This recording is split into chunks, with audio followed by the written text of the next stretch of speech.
Layers are the building blocks of any image in Photoshop, so it's important to understand what layers are and why to use them, which we'll cover in this video. If you're following along, open this layered image from the downloadable practice files for this tutorial. You might think of layers like separate flat panes of glass, stacked one on top of the other. Each layer contains separate pieces of content. To get a sense of how layers are constructed, let's take a look at this Layers panel. I've closed my other panels so that we can focus on the Layers panel, but you can skip that. By the way, if your Layers panel isn't showing, go up to the Window menu and choose Layers from there.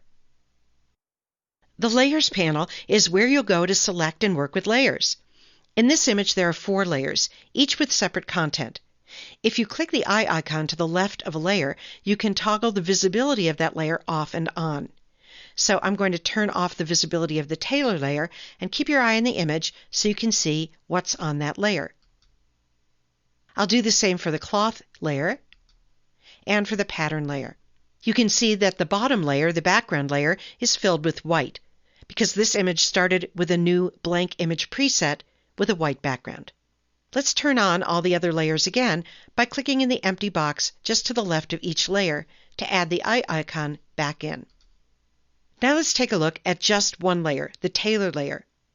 A quick way to turn off all the layers except the tailor layer is to hold down the Option key on the Mac or the Alt key on the PC and click on the eye icon to the left of the tailor layer.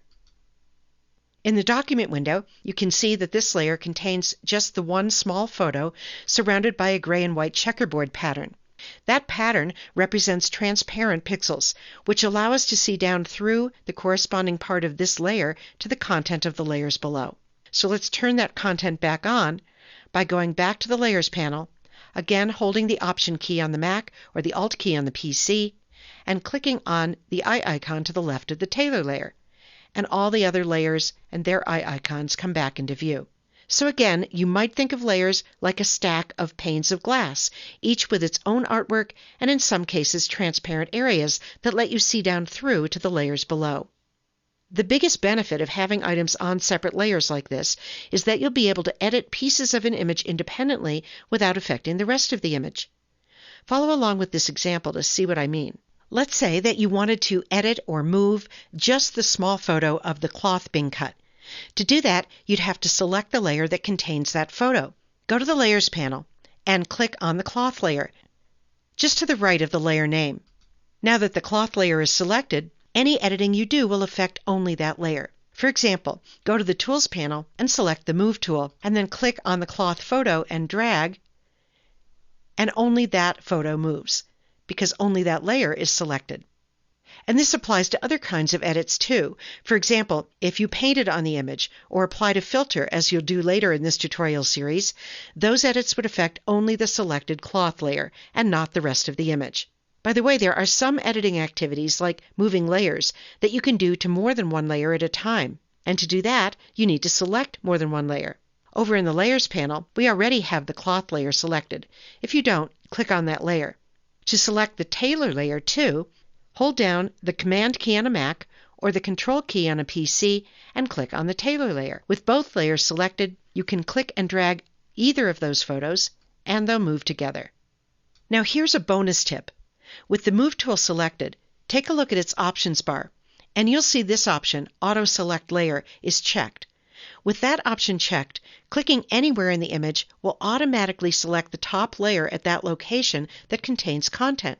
For example, watch the Layers panel as I click over here on the pattern photo, and you'll see that the pattern layer was automatically selected for you in the Layers panel. Sometimes that's really useful, but sometimes it can cause you to inadvertently select a layer that you didn't mean to. To avoid that, you can uncheck Auto Select Layer in the Move tool options bar and instead select layers manually by clicking on them in the Layers panel, as we did in this tutorial. So to recap, being able to work with selected pieces of content independently is the biggest benefit of using layers. There's lots more to learn about layers, so stay tuned for the rest of this tutorial. Let's take a look at the functions you'll use most often when you're working with layers in the Layers panel. You can follow along with this image from the practice files for this tutorial or with a layered image of your own. Over on the right in the Layers panel, The order in which the layers are stacked from top to bottom controls the front to back arrangement of content in the image. For example, in this image, the tailor layer is above the pattern layer in the Layers panel. And so, in the image, the tailor photo with the man in the red hat is on top of the pattern photo where those two photos overlap. Well, what if you wanted the tailor photo here to be behind the pattern photo in the image? In that case, come over to the Layers panel and select the tailor photo by clicking on it. Then click, hold, and drag the tailor layer beneath the pattern layer. Now this can be tricky. You need to wait until you see a double line below the pattern layer and then release your finger from the mouse or the trackpad. And that moves the tailor layer beneath the pattern layer in the Layers panel. And look what happened over in the image. The photo of the tailor is behind the photo of the pattern. Another thing you're probably wondering about is how to create a new layer. Let's say that I want a new empty layer on which I could add pixels, maybe by painting with the brush tool. First, think about where you want to add the layer in the layer stacking order and select the layer just below that. In this example, I'd like to add a new layer above the pattern layer because I want to paint on top of this pattern. So I'll go to the Layers panel and I'll select the pattern layer. And then I'll create my new layer by going to the bottom of the Layers panel and clicking this icon with the turned up page corner. That creates a new layer above the pattern layer. Adding a layer this way creates a pixel-based layer on which you could do things like add color. If you use a different tool like the Type tool or the Shape tool, or if you use the Place Embedded command to add a new photo or another image to a composition, all as we'll do later in this tutorial series, Photoshop will make a new layer for you automatically. So don't be surprised if you see extra layers in your Layers panel when you use any of those functions. When you do make a new layer, it's a good idea to give it a name that's meaningful to you, so it's easier to find later. To rename any layer, double-click right on the layer name and type right over it to enter your own name. I'm going to type Paint and then press Enter or Return on the keyboard. Now let's put this new layer to use by adding some color to it. I'll go up to the Swatches panel. If your Swatches panel isn't open, open it from the Window menu at the top of the screen. In the Swatches panel, I'm going to click on a color. You can use any color you like.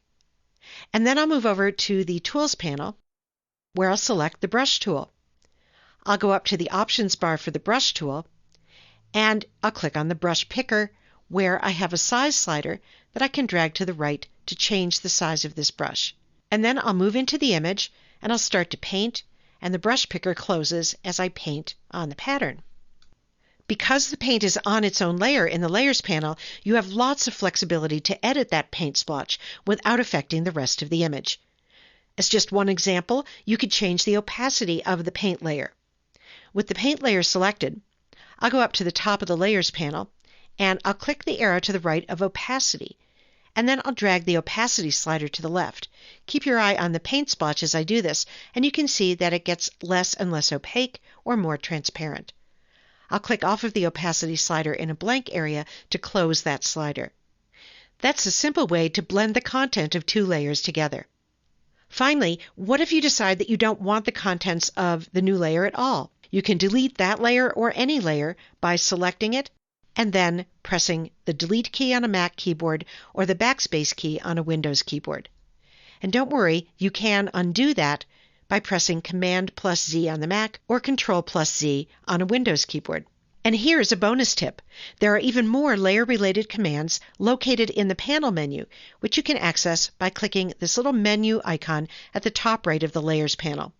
So if you ever want to do something else with your layers, like maybe duplicate a layer, take a look in this menu.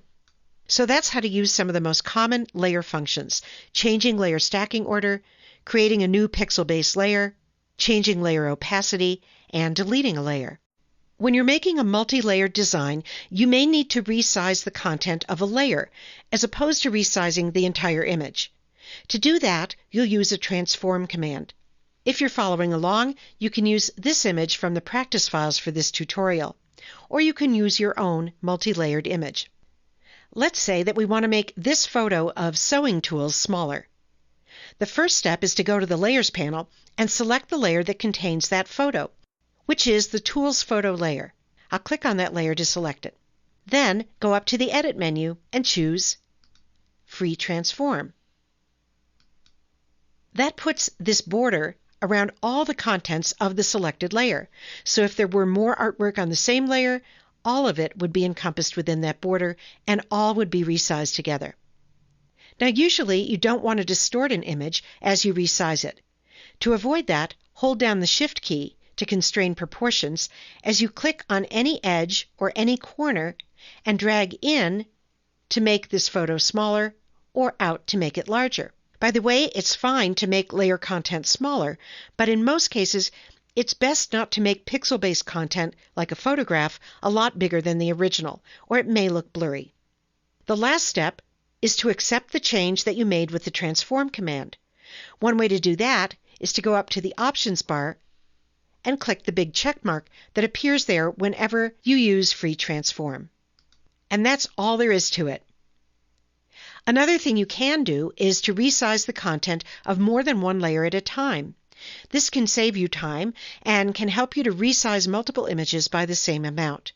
So let's say that we want to make both the sewing tools photo and the photo of the tailor smaller at the same time. They're located on two different layers, so we have to go over to the Layers panel and make sure both of those layers are selected. The Tools Photo layer is already selected. If yours isn't, just click on that layer. To add the Tailor Photo layer to the selection, hold down the Command key on the Mac or the Control key on Windows and click on the Tailor Photo layer. Then, as before, go up to the Edit menu and choose Free Transform. Hold down the Shift key and click on any edge or any corner of the border that surrounds both of the images on both selected layers. Drag inward to make both photos smaller at the same time. And when you're done, go up to the Options bar and click the big check mark to accept that change. So that's how to resize layers with Free Transform. Please don't confuse this technique with resizing an entire image, which is done with the Image Size command in the Image menu, as you learned in another tutorial in this series. In this video, you'll learn how to add multiple images to a composition that you're building in Photoshop. Like many things in Photoshop, there's more than one way to do this. We're going to use the Place Embedded method, which automatically creates a new layer for each added image, giving you the flexibility to size and position each added image as you like. If you're following along, start by opening this image from the practice files for this tutorial. You can leave the other practice file with a similar name closed for now. When we use the Place Embedded command to add another image to this composition, Photoshop will automatically create a new layer for the added image, above whichever layer is selected at the moment. So the first step is to go to the Layers panel and select the layer above which you want your new layer. I'm going to select the background layer. Next, go to the File menu and choose Place Embedded. That opens your Finder or File Explorer where you'll navigate to the file that you want to add. If you're using the downloadable practice files, navigate to the practice files on your computer and choose this file. Then click the Place button at the bottom right. The added photo appears in the open image in your document window. This photo happens to be larger than the open image, but you don't have to worry about that. Photoshop automatically scales the added photo down so it fits in the original image. Before you complete the placement, you'll scale down the photo and place it where you want it in the composition. To scale this photo down proportionately without distorting it, hold the Shift key as you drag from any of the corners inward. If you want your added photo to be about the same size as one of the other small photos in this composition, use one of those photos as a guide to help you size this one. I'll remove my finger from the mouse or trackpad and release the Shift key. I'll hold the Shift key down and come over to this other corner and drag inward there to get the added photo just about the same size as this other small photo. Next, you'll want to position the added photo where you want it in the composition. To do that, click inside of the border and drag. These pink guides may appear, they're called Smart Guides, to help you align the added photo to the other elements in the composition. When you're happy with the size and the placement of your added photo, complete the placement by going up to the options bar and clicking the big check mark there. And that's all there is to it. If later you decide that you want to move the added photo, you can do that by just selecting its layer, getting the Move tool in the Tools panel, and dragging the added photo elsewhere in the composition. Or let's say you want to change the size of the added photo. You can do that too. And to do that, you'll use the free transform command that we learned about in an earlier video in this tutorial. So let's say I wanted that middle image to be a different size. I would make sure its layer is selected in the Layers panel. I'd go up to the Edit menu and choose Free Transform, hold the Shift key to constrain proportions, and drag from any of the corners to change the size of that photo. And then click the check mark in the options bar to commit that change. There's one thing to keep in mind when you use the Place Embedded command, and that is that there are some edits you can't do directly on the resulting smart object that this command creates. Now there's lots to learn about smart objects, but for now, let's just talk about what to do if you run into this situation. Let's say that I wanted to paint on the photo that I added. I'll make sure I have its layer selected in the Layers panel, and I'll go over to the Tools panel and I'll select the Brush tool. When I move into the image and click to paint, I get this message saying that this object must be rasterized before proceeding. This means that if I click OK, I'll be converting my added photo layer into a regular pixel-based layer. And that's just fine, so I'll click OK. And that's the simple solution that will allow me to paint on my added photo. So now that you know how to add images to a composition, have fun creating your own unique multi-image designs in Photoshop. Many files have a special background layer. Let's take a look at what a background layer is and how to work with it. If you're following along, use this file from the practice files for this tutorial. Let's take a look at the Layers panel, where at the bottom of this layer stack, there's a layer labeled Background with an uppercase B and a lock symbol. That's how to recognize a special background layer. The content of this background layer is the large photo in the background of the image in the document window. A background layer like this has special properties that are different than a regular layer. For example, you can't change the stacking order of a background layer in the Layers panel. Try to move it up in the layer stack by selecting the background layer and then dragging up. And you just can't drop it on top of these other layers. Instead, you get this no way symbol, and when you remove your finger from the mouse or the trackpad, the background layer pops back down to the bottom of the layer stack. Similarly, you can't drag another layer beneath the background layer in the Layers panel. Try selecting another layer and then drag beneath the background layer, and you get that same no way symbol. A background layer just has to be at the bottom of the layer stack, and its content has to be at the back of the image behind the other image elements. Let's go back to the Layers panel and select the background layer again to see something else that you can't do with the background layer, and that is to move it with the Move tool. I'll go over and select the Move tool in the Tools panel. I'll click on that large background photo and I'll try to move, and I just get a message that the Move tool can't move this layer because the layer is locked. I'll click OK to dismiss that. There are a couple other things you can't do with a background layer either. For example, you can't vary the opacity of a layer, and you can't have transparent pixels on a background layer. So what if you want to do any of that with a special background layer? In that case, you need to convert the background layer to a regular layer, and that's as simple as one click. Just come down to the background layer and click on the lock symbol, and it goes away, and that layer becomes a regular layer called Layer 0. And now, because it's a regular layer, I could do all the things I just mentioned that you can't do with a background layer. As just one example, I can move this layer with the Move tool. I have the Move tool still selected. I'll move into the image and I'll drag to the right, and that does move Layer 0, and it reveals transparency behind it because this is the bottommost layer in the layer stack. Now, what if you did want to have a special background layer and you didn't have one in your file? Well, you can make any layer into a special background layer by going up to the Layer menu and choosing New Background from Layer. I actually want to make a new layer in this case and make that the background layer. So I'll go down to the bottom of the Layers panel and I'll click the Create New Layer button. That makes a new Layer 1, which I'll drag to the bottom of the layer stack. Layer 1 is currently empty. I'll fill it with white. To do that, I'm going to go up to the Edit menu, and I'll choose Fill. In the Fill dialog that opens, I'll change the first drop-down menu to White, and I'll click OK.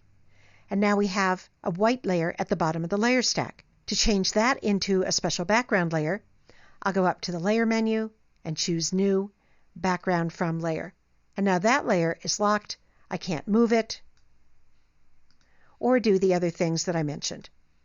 And it's providing a stable base for this composition. So background layers deserve mention because you will run into one sooner rather than later. And now you know what a background layer is, what its limitations are, and how to work with it.